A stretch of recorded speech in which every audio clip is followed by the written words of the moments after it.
I've never seen an atheist in a foxhole. Never. I think faith is a part of a human being. We've got to have it. I've never known a human being yet that hasn't disappointed me. God never has, and never will.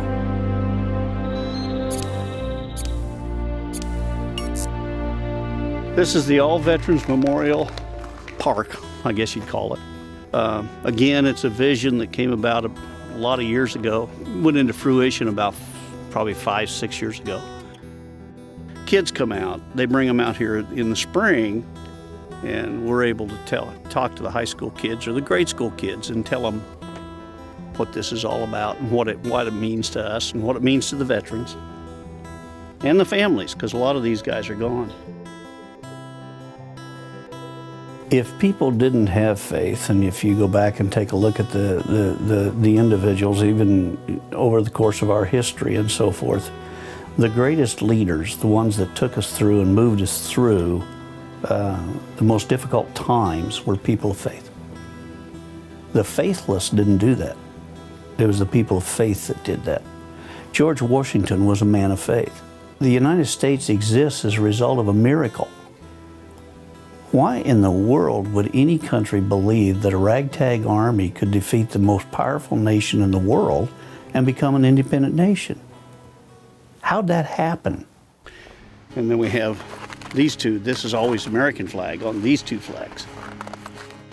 There's all kinds of folks. My wife surprised me and put mine on there one day. Plus, the people who wrote the Constitution and the forefathers of our nation founded it on Judeo-Christian principles. I'm not going to say they were Christians, I won't say that, because I'm not sure what their religious preferences were in that sense. But they certainly followed the moral or ethical code of the Judeo-Christian principles that they understood. You're looking at 360 anyway. Well, 400 or 500 names. And these are all people from Washington. I grew up in a little town called Brighton. It's about 12 miles from here, down on the Skunk River. I went to school there until I was a senior. And my senior year, they closed our school. So I had to come to Washington to go to high school. I love biology, I love history, I love math, but love animals. And so I decided, well, I was going to be a vet. Well, Dad told me, he said, well, if you'll go to the University of Iowa, I'll help you. And so I told him, I said, well, you know, I want to go to Iowa State, because that's the best vet school in the country, just about. Nope. I showed him, if you won't pay my way when I go to the Iowa State, then I'll just join the Army. So I did. Ended up in the military, and I don't know, just liked it. This is the F Troop of the 113th Cav. They're headquartered right here in town. They no longer exist, but the 113 does. The F Troop's gone. That was a cavalry unit. That was a real cavalry unit. They had horses. When they were called up to go into World War II, they had the horses, and by the time they got home, all they had was mechanical vehicles. So they became a mechanized cav unit. I've accomplished everything in my life I've ever wanted to do, with the exception of two things, so I'm good there. I haven't been able to get to Ireland yet, and I haven't been able to get a license to fly jets. I'm suspicious I will never fly jets. Life's been good. I've had opportunity to try a lot of things and failed at most, but at least I tried. That little placard up there shows me, you know, National Rifle Association, big deal. United Rodeo Association. I'd spent 10 years rodeo and was in scouts I still am, for that matter. So, kind of things that went on in the past. And so when I joined the Legion, I recognized that I had a vision that went along with a whole bunch of others, and there are many who probably aren't in the Legion who have that same vision, and they try to do things like House of Heroes or whatever,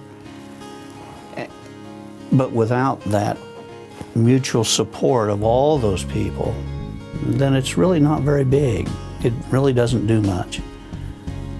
But it's hard to sniff at 2.5 million individuals all headed the same way. I mean, that's a pretty fair-sized army coming at you.